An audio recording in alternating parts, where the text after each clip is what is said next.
Mr. Presiding Officer, para sa akin, mas mabuting unahin natin ang tunay nating trabaho. Ang pagseserbisyo sa taong bayan, maraming nasasayang na oras sa isyong ito na hindi naman mapapakinabangan ng ordinaryong Pilipino. This issue already been too divisive. Ilang buwan na po. Mag-focus sana tayo sa pangunahing mandato ng lehislatura, ang gumawa ng mga batas at magsulong sa mga programa na tunay na tutugon sa mga pangangailangan ng ating mga kababayan, lalong-lalo na po yung mga mahirap at walang ibang malalapitan kundi ang gobyerno.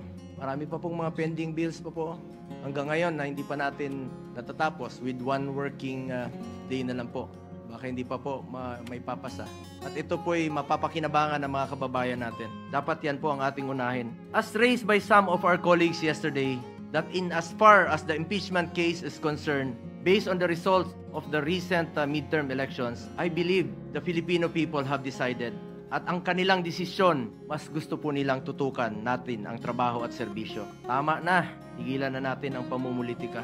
3 taon na lang po, matatapos na ang termino ng Vice Presidente. Eleksyon na naman at antayin nyo lang sana. Ang importante sa ating mga kababayan ay may pagkain sa kanilang hapagkainan. May matibay na healthcare system na kayang tumugon sa pangangailangan ng may sakit, disenteng trabaho at marangal na pagkakakitaan, di kalidad at abot kayang edukasyon at ang katiyakan at panatag na ligtas silang makakauwi kahit sa gabi.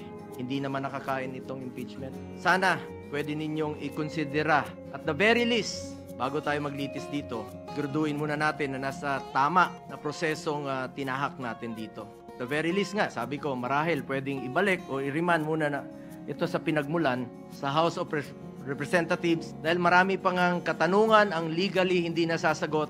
Mas mabuting siguraduhin natin na sumunod sa proseso ang anumang kaso na ating diringgin para hindi masayang ang ating oras. Sang-ayon po ako na hindi natin ito dapat patagalin. Kahit si Vice President Sara Duterte gusto naman harapin ang kaso, ngunit wala ring dapat may gusto na madaliin po ito. I just wish to give my remarks and second the motion of Senator Judge Bato de la Rosa. I agree with the motion of Senator Judge Bato. Ang gusto nating kalabasan ng paglilitis na ito ay hustisya, hindi politika. Mararating lang natin ito kung masasagot ang mga katanungang na hindi nabibigyan ng linaw hanggang ngayon. Kung kaya't sana naman pag-aralan natin ito ng mabuti. Tama na hindi dapat ito patagalin, pero hindi rin dapat ito madaliin. At the very least, pag-aralan natin ito ng mabuti. Baka naman maaari natin itong ibalik o i-remand muna natin. Tama naman po ang accountability. Huwag lang pong politikahin. May tamang proseso ang impeachment. Dapat pag-aralan natin ito ng mabuti.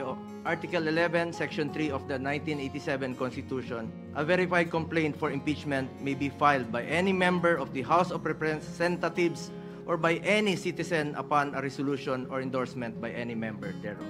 It shall be included in the order of business within 10 days and referred to the proper committee within 3 session days thereafter.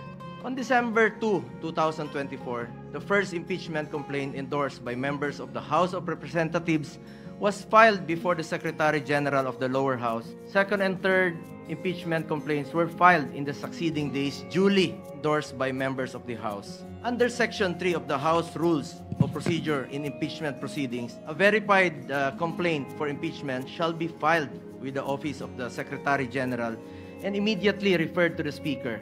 Despite this rule, Mr. Presiding Officer, the 3 impeachment complaints filed were never referred to the Office of the Speaker. Instead, a 4th verified impeachment complaint signed by more than 200 congressmen, which now constitutes the articles of impeachment, was transmitted to the Senate. This brings into question the legality of such move when the Constitution provides that no impeachment proceeding shall be initiated against the same official more than once within a period of 1 year. Para sa ordinaryong mamamayan, at lalo na sa aming mga binigyan ng tungkulin maging senator judge sa paglilitis na ito, this opens up a lot of questions. At ang iniiwasan natin ay yung magpapasya tayo sa isang bagay na makakaapekto sa buhay ng bawat Pilipino. Makakaapekto sa trabaho natin na makatulong sa tao. Tapos hindi naman pala dumaan sa tamang proseso. Yes, we are senator judges tasked to decide on this matter and we took an oath to be impartial. But this matter, whether it went through the right process or not, should be first decided upon and settled with no question prior to that. We are all for accountability. In fact, maganda nga sana mapakita ng accused at ng accusers kung may ebidensya ba o wala. Pero bilang mga mambabatas, dapat siguraduhin alinsunod ito sa batas at tamang proseso. Dapat hindi na circumvent ang batas, dapat nasunod ang due process at ang rules. Hindi pwedeng shortcut. Justice delayed is justice denied, and justice conducted the wrong way is no justice at all. Anong nangyari sa tatlong naunang impeachment complaints? Bakit hindi ito agad na-refer sa Speaker's Office? Bakit hindi ito isinama sa order of business within 10 session days? At bakit hindi ito ini-refer sa tamang komite within 3 session days after its inclusion in the order of business as mandated by our Constitution? Tila dinrable lang ito at hindi pinaandar ang shot clock para hindi po ma-technical sa oras. Pangalawang issue na dapat bigyang linaw, let us focus on what is important for our people that we serve. Justisya sa tamang paraan at serbisyo na makakatulong sa mga Pilipino. Yun po ang kailangan ng taong bayan. Yun ang dapat pagtuunan ng pansin. Alright mga kababayan, so tayo po ay magre-reaction video dito po sa napakainit at ramdam mo ang tension ngayon dyan sa loob ng Senado. Dahil ngayong araw nga po ay nag-o-taking na po ang mga senador bilang impeachment judges. Dahil ito po ay yung formal na hakbang para sila po ay maging bahagi ng Senate Impeachment Court. Isang special na tungkulin na hiwalay po sa pangkaraniwang ginagawa po ng ating mga mambabatas, no? Yung karaniwang papel na ginagampanan po nila. So sa ilalim po ng saligang batas, kapag may impeachment trial, ang Senado po ay kailangan mag-convene, no, bilang isang hukuman. At ang mga senador nga ay kailangan manumpa upang gampanan po nila yung kanilang tungkulin ng patas, makatarungan at ayon sa ebidensya. So itong mapapanood nyo mga kababayan ay hindi basta-bastang seremonya, no? Ito ay nagsisiguro na ang bawat senador ay may pananagutang moral at legal sa kanilang magiging desisyon dito sa kaso nga po ni VP Sara Duterte. So sa madaling salita, ang oath-taking po na ito ay hindi lamang po formalidad. Ito ang pundasyon ng pagiging patas at lihitimo ng buong proseso ng impeachment.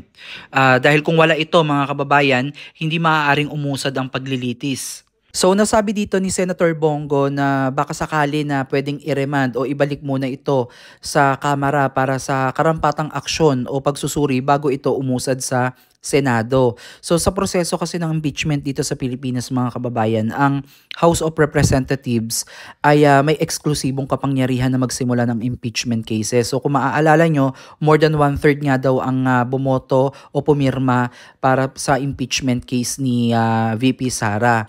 Kung may mga isyong procedural o kulang sa formalidad, ang mga kasong isinumite sa Senado, kagaya nga po ng mga kina-question pa nga po nito ni Senator Bongo na napakadami pa daw na dapat sagutin, no?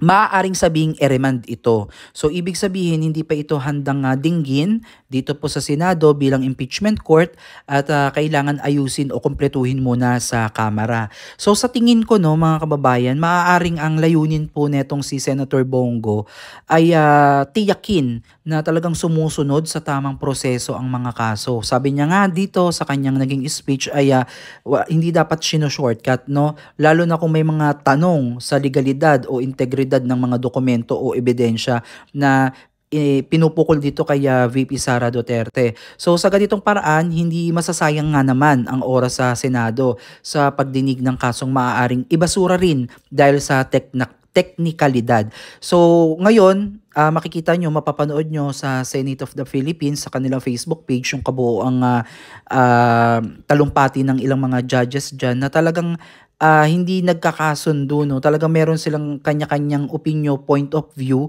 dito nga po sa gagawing impeachment trial mula para kay VP Sara Duterte. So pinapakinggan po natin isa-isa yung mga nagsasalitang mga hukom, mga judges natin na tatayo sa impeachment case ni VP Sara Duterte. So, ayan, aabangan pa natin ngayon mga kababayan kung ano yung magiging boto, no, ng mga senador, kung ano ba yung kalalabasan nitong impeachment case ni VP Sara Duterte. So to be honest mga kababayan, itong speech ni Senator Bongo ay talagang nakakaantig ng damdamin, no? Parang kinurot yung aking puso dito sa kanyang naging mensahe bago nga simulan itong pagdinig dito sa Senado, no, na talaga namang inaddress niya talaga yung tunay na problema at kinakailangan ng agarang aksyon nating mga Pilipino dito sa bansang Pilipinas. Una na nga dyan yung kalusugan at serbisyong medikal, no, na kinakailangan po na maging accessible ang medical assistance sa mga nangangailangan, lalo na sa mga nasa laylayan. Ang edukasyon, 'di ba, yung libreng edukasyon at kung ano pa, paano pa bibigyan ng magandang programa itong edukasyon, o paano pa yung gagawing mas maging productive ang sangay ng edukasyon para magbigay ng mas makabagong kaalaman sa ating mga kabataan. At pangatlo dito yung kabuhayan at trabaho, na talagang ito yung isa sa pinakapundasyon natin upang magkaroon tayo ng masaganang ekonomiya, no? Ang magkaroon ng matatag at disenteng hanap buhay ang bawat isa sa miyembro ng ating pamilya, upang nang sa ganun ay makaiwas po tayo sa masasamang gawain, makaisip tayo ng hindi maganda. Dahil kung may disenteng trabaho ang lahat at accessible po yan, marami pong mahihikayat na maghanap buhay ng marangal. At isa na din po dito yung pagkain at nutrisyon, dahil alam nyo naman po ngayon, dahil naghihirap po ang ating mga kababayan, 'di ba, marami sa ating ay ang malnutrisyon sa mga kabataan, no. Yung pagkain, yung supply ng pagkain ay medyo tumataas na naman, at ang iba sa atin ay hindi afford yan. So dapat ito talaga yung tutukan. At syempre yung pagtatanggol sa ating constitution at demokrasya. Kagaya nga po ng sinabi ni Senator Bongo, accountability kailangan talaga yan, no. Pero mas kinakailangan po natin na dumaan sa tamang proseso para naman na hindi maging iba ang tingin ng mamamayang Pilipino dito sa ating mga senador na tatayong hukom, no, para dito po sa impeachment trial po ni Vice President Sara Duterte, na hindi lamang nagamit sa politika kundi dumaan sa tamang proseso at nadinig yung tunay na reklamo sa kanya, yung verified na mga complaint para sa kanya. So ayan lamang po yung ilang mga ah, magagandang sinabi dito ni Senator Bongo, no. So sa madaling sabi, dapat nilang unahin ang mga batas at programang direktang tumutugon sa pangunahing pangangailangan ng Pilipino. Ito nga po yung kalusugan, edukasyon, kabuhayan at karapatang pantao. So ayan nga po, nakita nyo po, pinlash niya po dyan sa screen na napakarami pa pong nakabinbin na mga isa sa batasanan nila, no. At meron na lang silang isang araw para talakayin siguro ito, pero hindi niya pa rin batid kung ito ba ay maisa sa batas o hindi. So napakadami pa, no, para tutukan itong impeachment. Although mahalaga para mabigyan nga po ng kasagutan, pero hindi sa ganitong paraan na parang minamadali, no. At sabi nga po ni VP Sara Duterte ay handa po siyang humarap at hindi niya po tatakasan itong impeachment na to. At nagpapasalamat nga siya again dahil itong impeachment trial sa kanya ay para magiging daan para malinis at makapagsalita siya on her behalf na malinis talaga yung kanyang intensyon at wala po siyang tinatagong kahit anuman. So muli mga kababayan, ano yung comment nyo po dito sa ating naging short review dito po sa naging speech po ni Senator Bongo? Kung may idadagdag pa po kayo, i-comment nyo po yan sa comment section at ating talakayin po yan. So for now, ito lang muna yung short clip na nakuha natin dyan sa Senate of the Philippines.